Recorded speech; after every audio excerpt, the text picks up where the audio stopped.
नमस्कार। आज के वीडियो में आपका स्वागत है। आपके अंदर में सुषुप्तावस्था में पूरे ब्रह्मांड के अचेतन मन की शक्तियाँ सो रही हैं। जो कुछ भी ब्रह्मांड में बाहर सोया हुआ है, बिखरा हुआ है, फैला हुआ है या फिर कार्य ही कर रहा है, वही सब कुछ आपके अंदर में भी सोया हुआ है, फैला हुआ है, बिखरा हुआ है या पूर्ण जागृत अवस्था में कार्य कर रहा है। इनमें से किसी भी शक्ति को आप अपने वश में नहीं कर सकते। जो कुछ भी प्रवाह पहले से चला रहा है, आपको बस उसी प्रवाह के साथ बह जाना है।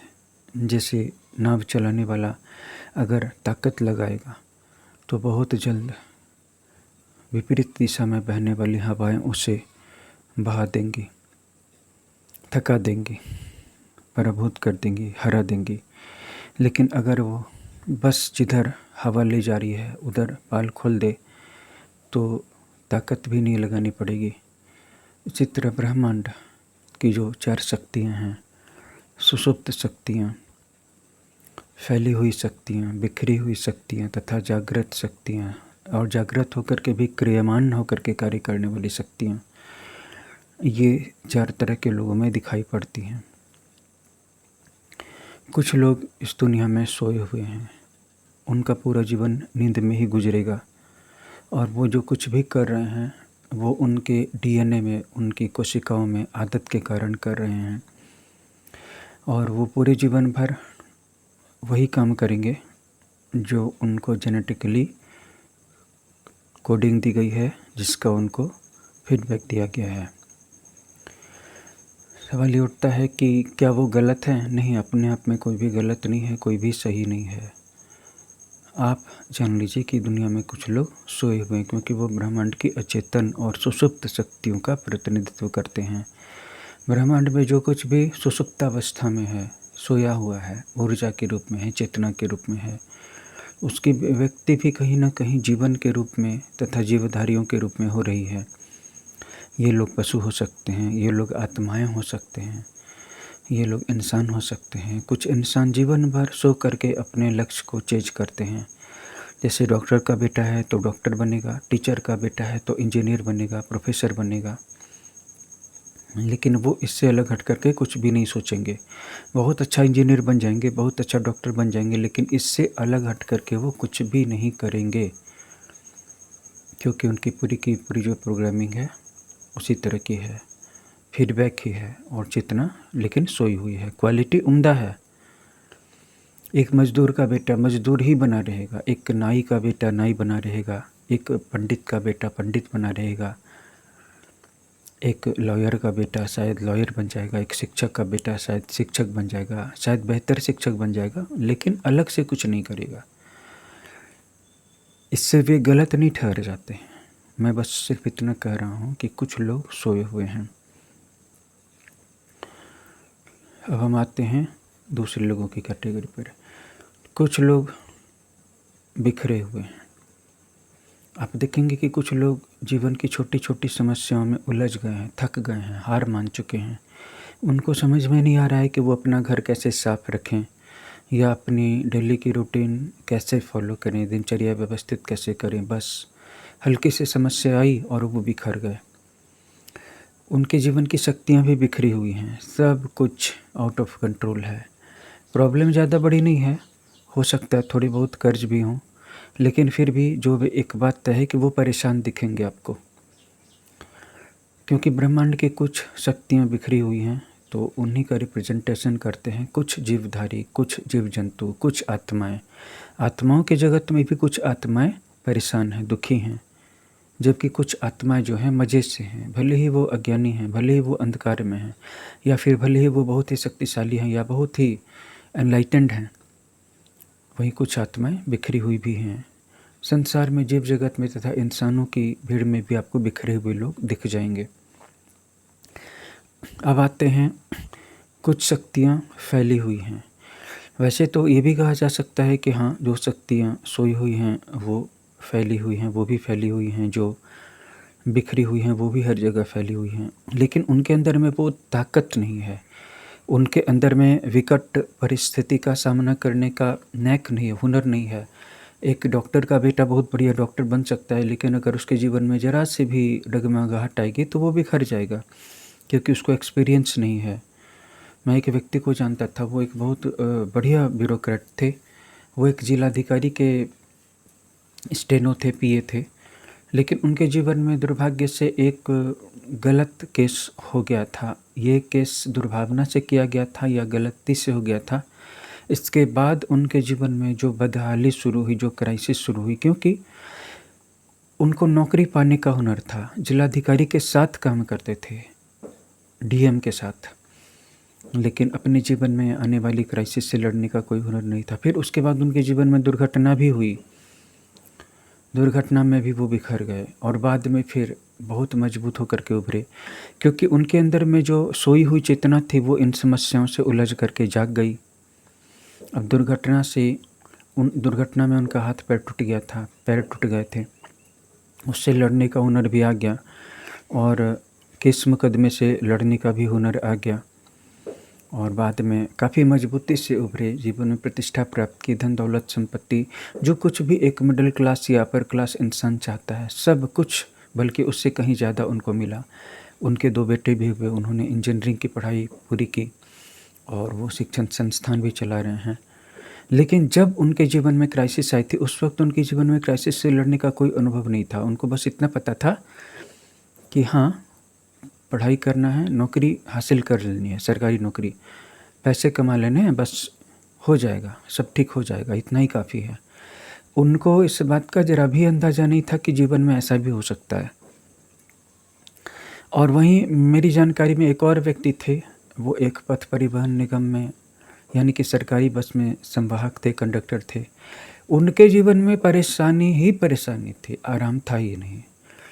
कभी भी वो उनकी सस्पेंशन हो जाती थी, कभी भी इनकम बंद हो जाती थी और इस तरह से उन्होंने, उनके 4-5 बच्चे थे, बेटियां ज़्यादा थीं, उनकी शादी भी करनी थी और बच्चे भटक रहे थे, बच्चों को कोई प्रॉपर एजुकेशन नहीं मिल रही थी, ऐसे एजुकेशन जिसके द्वारा कि एक मिडिल क्लास परिवार सोचता है कि मेरे बेटे को सरकारी नौकरी हो जाए, एटलीस्ट कॉरपोरेट या प्राइवेट जॉब ही हो जाए। वो उनमें से किसी की भी लायक बच्चों को बना नहीं पा रहे थे, ज़िंदगी एकदम बिखरी हुई थी।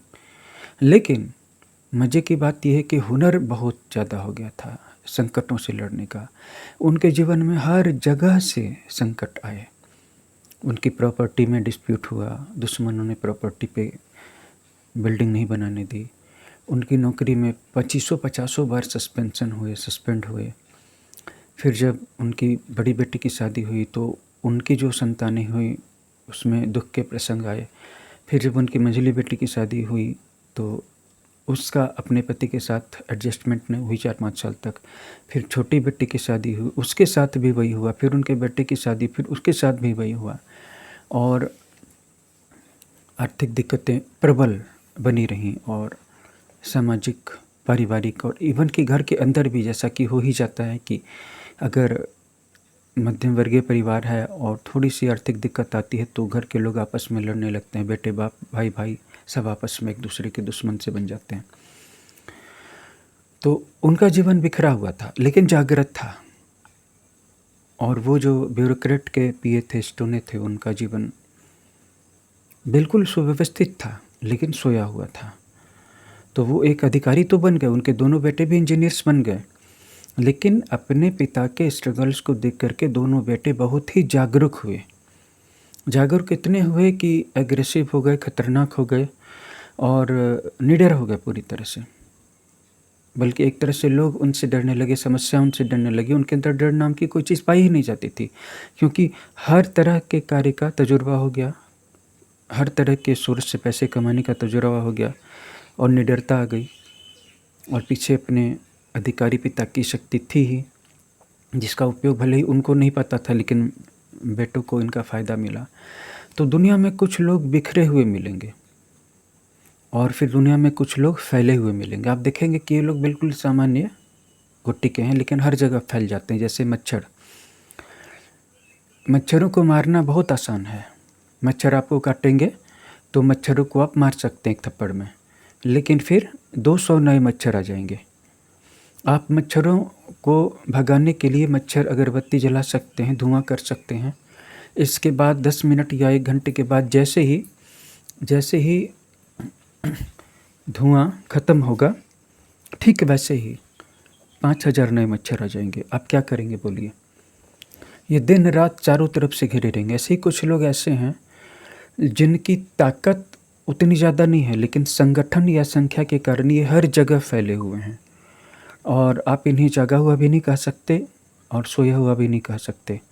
इसी तरह से दुनिया में विचारों की भी बात है, क्योंकि ये बात सिर्फ व्यक्तियों की नहीं हो रही है, ये बात सिर्फ जीव जंतुओं की नहीं हो रही है। जैसे कि कुछ ऐसे जीव होते हैं, कुछ ऐसी स्पीशीज होती हैं, कुछ ऐसी ग्रास होती है, एक ऐसी घास है जो इतनी तेज़ी से फैलती है और उसके फल जब निकलते हैं तो उससे खुजली हो जाती है, और वो इतनी तेज़ी से स्पीशीज फैलती है कि हर साल वो 1 एकड़ 2 एकड़ ज़्यादा बढ़ जाती है और घरों की खिड़कियों छतों पर फैल जाती है बारिश के दिनों में।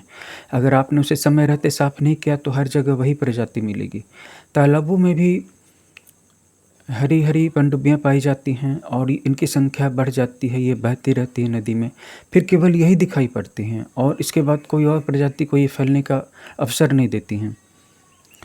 और इनकी ताकत किसी एक में नहीं बल्कि इनकी संख्या में है। इसी तरह हमारे जीवन में विचार भी हैं, ऊर्जा है, तो जीव जंतुओं में भी मिलेगा, विचारों में भी मिलेगा, चेतना के लेवल पे तो मिलेगा ही, आत्माओं की दुनिया में भी मिलेगा। तो चेतना के लेवल पे आपको विचार मिलेंगे देखने को। आपने देखा होगा कि आपकी डायरी में लिस्ट में बहुत सारे कार्यों की लिस्ट है कि ये भी कर लेना है, वो भी कर लेना है। ये सब सिर्फ विचारों का जमावड़ा है। ये सब कोई बहुत बहुमूल्य विचार नहीं है। नहीं भी पूरे होंगे तो कुछ नहीं बिगड़ेगा, पूरे भी हो जाएंगे तो कुछ खास उपलब्धि या संपूर्णता नहीं मिलेगी। लेकिन हाँ, इनकी संख्या इतनी ज़्यादा है, आप इनको कम भी करते हैं तो ये बढ़ जाते हैं। फिर बढ़ने में ये पीछे नहीं किसी से, ये पूरे ब्रह्मांड में फैल सकते हैं। और ब्रह्मांड समय समय पर बढ़ने वाली प्रजातियों को या विचारों को या चीज़ों को कंट्रोल करने का एक मैकेनिज़्म रखता है। जैसे पृथ्वी पर ही जनसंख्या जब बहुत ज़्यादा बढ़ जाती है तो महामारी हो सकती है, इन्फ्लेशन हो सकती है, वॉर हो सकती है, या एस्टेरॉयड आ सकता है, कुछ भी हो सकता है। और ब्रह्मांड समय समय पर पूरी पृथ्वी से हर प्रकार की सभ्यता को मिटा भी देता है, ताकि फिर से हर चीज़ एकदम नए लेवल से, स्क्रैच से स्टार्ट हो जाए। ब्रह्मांड को ये मैटर नहीं करता है कि हमारी उपलब्धियाँ क्या हैं, या हम सब लोगों ने मिलकर इतना कुछ बनाया है, जोड़ा है, सभ्यता खड़ी की है, ये बर्बाद हो जाएगी तो कैसे चलेगा। ब्रह्मांड परिवर्तन दिखना चाहता है, और जब हम किसी चीज़ से चिपक जाते हैं तो ब्रह्मांड को दोहराव पसंद नहीं है, ब्रह्मांड उस चीज़ को डिस्ट्रॉय कर देता है। इसलिए इंसान को हर दिन नया दिखना चाहिए। और अब हम बात करेंगे चौथी कैटेगरी की। चौथी कैटेगरी वो है जो बहुत ज़्यादा जागृत है, स्किल में, चेतना में, ऊर्जा में, कार्य में। एक एक व्यक्ति का कार्य 100 व्यक्ति, 1000 लाख व्यक्तियों के कार्य के बराबर या उससे बढ़ के हो सकता है। चेतना के आधार पर भी ले लीजिए, क्योंकि स्पिरिचुअल चैनल है। जीसस क्राइस्ट किसी के भी सर पर हाथ रख करके उसकी चेतना, उसकी भावधारा को बदल सकते थे, महावीर कर सकते थे। हमारे वैदिक वांग्मय के सनातन धर्म के ऋषि मुनि, भगवान अवतार ऐसा कर सकते थे, राम कर सकते थे, कृष्ण कर सकते थे, संत कर सकते थे, चैतन्य महाप्रभु कर सकते थे, रामकृष्ण परमहंस कर सकते थे, श्यामाचरण लाहिड़ी कर सकते थे।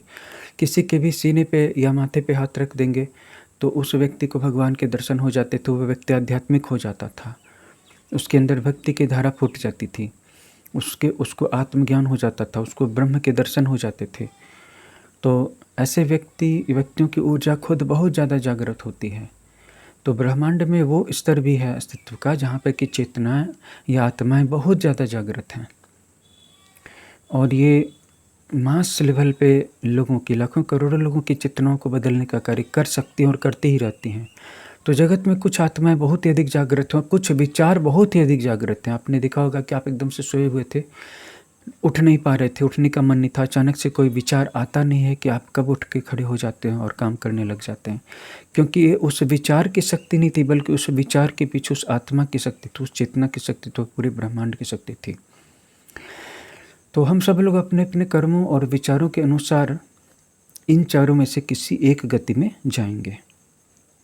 जो लोग बहुत ज़्यादा सोए हुए हैं, सोई हुई गति में जाएंगे। जो लोग बहुत ज़्यादा बिखरे हुए हैं, क्योंकि इतनी ज़्यादा चीज़ों को शुरू कर चुके हैं कि संभाल नहीं पाएंगे, तो ऐसे लोग बिखरे हुए रहेंगे क्योंकि उन्होंने वही चुनाव किया है।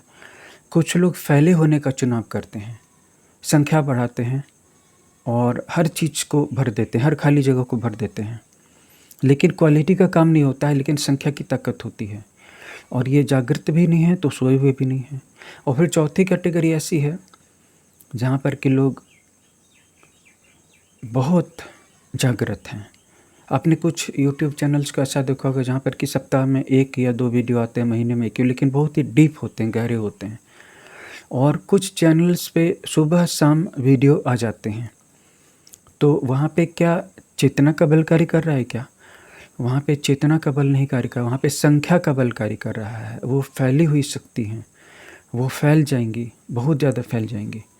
और कुछ लोग महीने में 1 बार 1 वीडियो डालते हैं या सप्ताह में 2 बार डालते हैं, लेकिन उनके वीडियो बहुत ज़्यादा जागृति की चेतना लिए हुए होते हैं।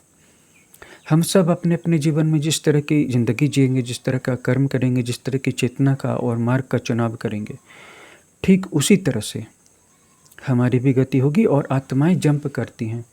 जैसे सोया हुआ व्यक्ति जागे हुए कैटेगरी में जा सकता है, बिखरा हुआ फैले वाली कैटेगरी में जा सकता है, फैला हुआ सोई हुई कैटेगरी में जा सकता है। और परिवर्तन तो होता ही रहता है। कोई भी आत्मा एक कैटेगरी में तभी रह सकती है जब वो बहुत ज़्यादा जागृत हो, और जो आत्माएं जागृत हैं वे जागृत में ही रहने की कोशिश करती हैं। और ऐसा हर एक सेट, हर एक कैटेगरी में लागू होता है। आप ध्यान से देखिएगा आपकी कैटेगरी कौन सी है। बस एक बात का ध्यान रखिएगा कि परिस्थिति के हाथ में अपनी खुशी की चाबी मत दीजिएगा। परिस्थिति का सम्मान कीजिए, जीवन का सम्मान कीजिए, लेकिन अपने खुश रहने को, अपनी खुशी को, अपनी हैप्पीनेस को परिस्थिति पर मत छोड़िएगा। इस वीडियो में इतना ही। आप अपना ख्याल रखिए। मेडिटेशन के कोर्स को ज्वाइन करने के लिए हमारे व्हाट्सएप नंबर पर संपर्क कीजिए। यहाँ पर आपको बहुत ही चुस्त, बहुत ही इफ़ेक्टिव मेडिटेशन की टेक्निक मिलती है, और मेडिटेशन का PDF दिया जाता है, मेडिटेशन के वीडियोस दिए जाते हैं।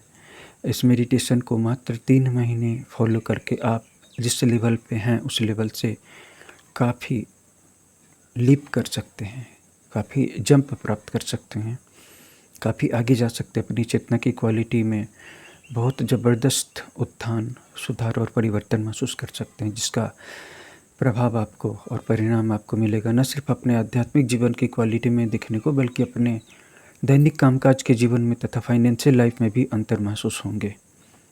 आज ही हमारे मेडिटेशन के कोर्स को ज्वाइन कीजिए। हरि हर।